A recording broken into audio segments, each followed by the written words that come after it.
I'm back. I brought an expert with me this time, Christian Meisner, Chief Human Resources Officer at GE Aerospace. Thank you so much for joining us this morning and for the partnership on today's event.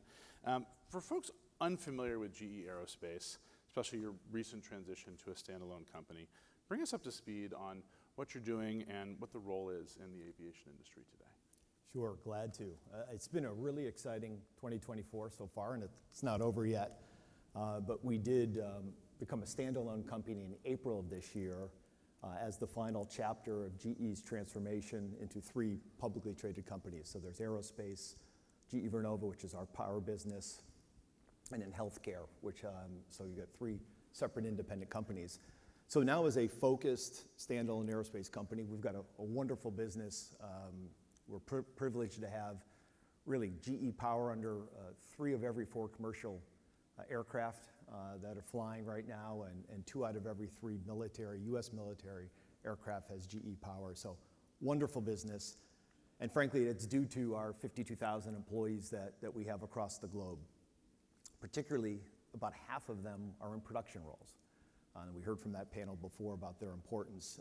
And if you think about, we talk a lot about where does true value get created?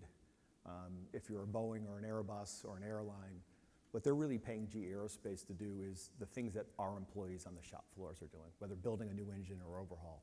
That's where value is created. It's why that portion of the population is so important to us. Definitely, and we'd love to talk to you a little bit about some of the trends you're seeing in that space. We heard about some of the workforce development challenges from the earlier panel. I mean, what trends are you seeing in aerospace manufacturing? What are the challenges that are especially existing today, the last few years after the pandemic, that may not have existed in decades past?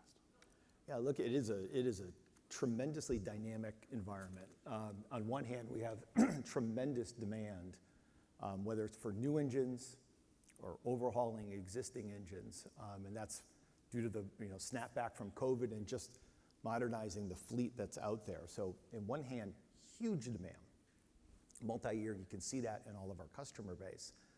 On the other hand, we lost a lot of talent during COVID. Right? When demand goes to zero overnight, right, there are difficult decisions that are made, and we had a lot of experienced employees leave the organization, not just us, but across the industry, and you're seeing the evidence of that. Now, we've hired back, and in GE Aerospace, we've hired back all of those roles and then some. But the reality is you're trading, in many cases, someone who had 25, 30 years of shop floor experience with our products, right, for someone who was brand new. And hence this need for ongoing training, which you heard from the panel, I agreed entirely, is how do we really ramp that up? We're doing this really across the industry. So it's hiring, yet also training in an ongoing way. Definitely, and you saw some of that disparity in the confidence levels in the survey that you all commissioned.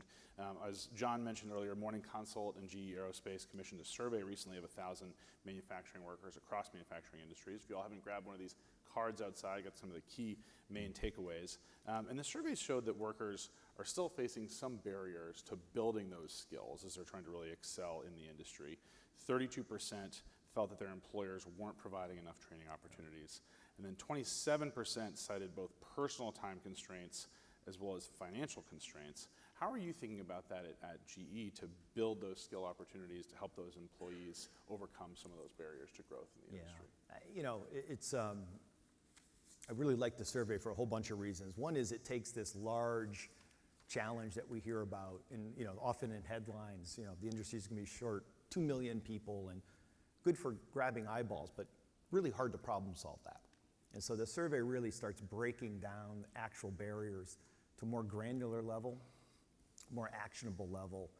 And what's interesting is when you look at those issues that are flagged, those are pretty consistent across the whole industry. And so it's not that GE Aerospace has a very unique set of challenges and our peers and customers don't. Nuances for sure, but largely those are the same. And so the survey kind of shines the light on some of those, and I think, frankly, it's incumbent on industry to a certain extent to think about how can we come together and really build things at scale. We have a lot of bespoke programs that'll graduate 10 people or 15 people, 20 people. They're wonderful. But what you heard in the panel, and it's true, we need hundreds, if not thousands. And so I think it's really the opportunity in front of us that I see is how do you leverage, how do you become a force multiplier? And so we also announced this morning, GE Aerospace and our foundation is investing $2.3 million in workforce training. And what we really look to do as we funneled those funds out was to find organizations that are already attacking those issues and allow them to kind of accelerate their progress. And we think we'll impact well over 1,000 people with those donations, bring them into the industry, maybe some at GE Aerospace, but if not, others in the industry is goodness.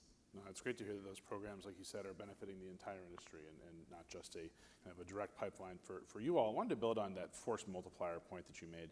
Whether it's within the industry, whether it's from the government, what are some of the other possible solutions to this challenge more broadly that GE Aerospace is hoping to see in the coming years?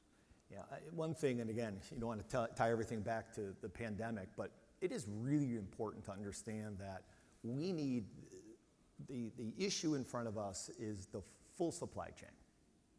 From the largest suppliers all the way down to the mid-tier and the smaller suppliers, because you can't ship an engine unless you have all the parts, and it's pretty logical, but it's so true. And what we're seeing post-pandemic is some of the larger companies, maybe a little bit more, financial resilience, were able to snap back, but the mid-tier and a lot of the smaller suppliers are really struggling.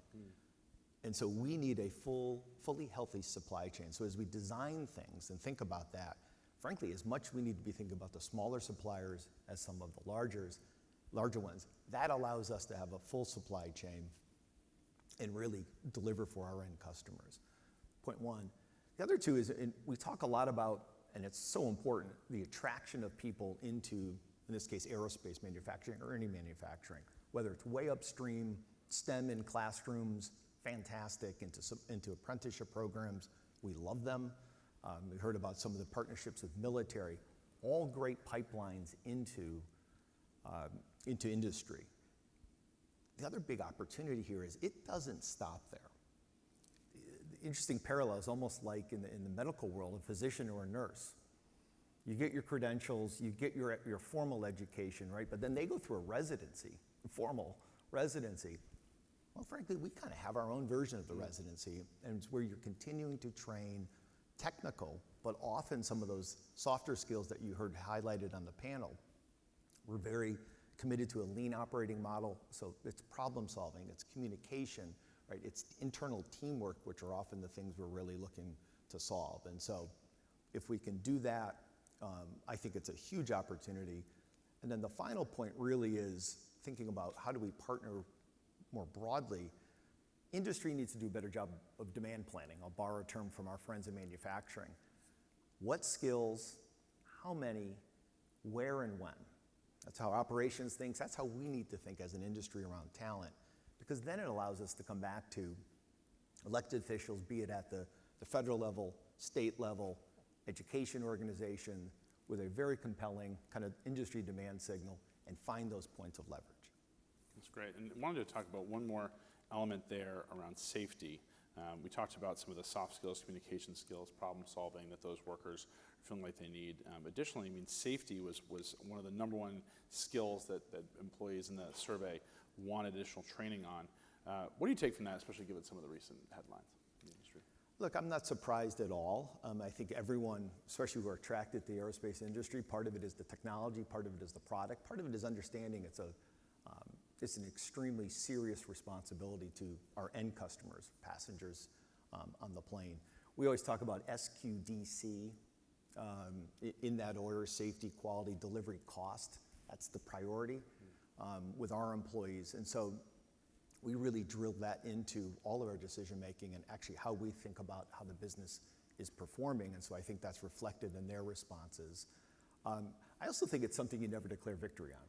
I don't think you ever go to bed saying, you know what, we got this. It's laid flat, no issue.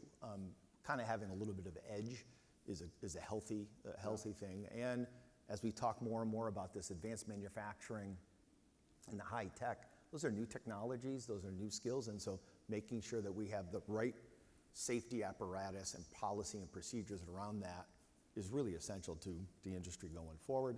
And it's actually, I thought it was great to see that reflected in employees' feedback. Absolutely. We've just got a few seconds left, so final question. Imagine as a CHRO getting this kind of survey data is super interesting and actionable for you. Is there anything that surprised you in the survey that you didn't expect or didn't expect to be so clear from the responses? Yeah, I guess I shouldn't be surprised, but it was just the thing that struck me was how overwhelming the importance and value that, and this was a survey of existing employees. These are folks who are already in the industry, have jobs, how much value they put on continued education and training. One is they recognize in some cases I need a little bit more to be really proficient in my job. Others say I see this as part of a career path, right, to bigger jobs with better pay. And it was something like 90% or plus said this is one of the biggest things that companies can do from a retention perspective. So if you're sitting in my chair and you hear about how can I help someone get better, keep them, right, and have them spend a long career with a career path, you know, it is the ultimate win-win, and that's why it's so important to us at GE Aerospace. Absolutely. Well, that's all the time we got, Christian. Thank All you right. so much for those insights. Thank you for everything you're doing to help build and rebuild this crucial industry. Yeah, my pleasure. Thanks. All right. Thanks, everybody.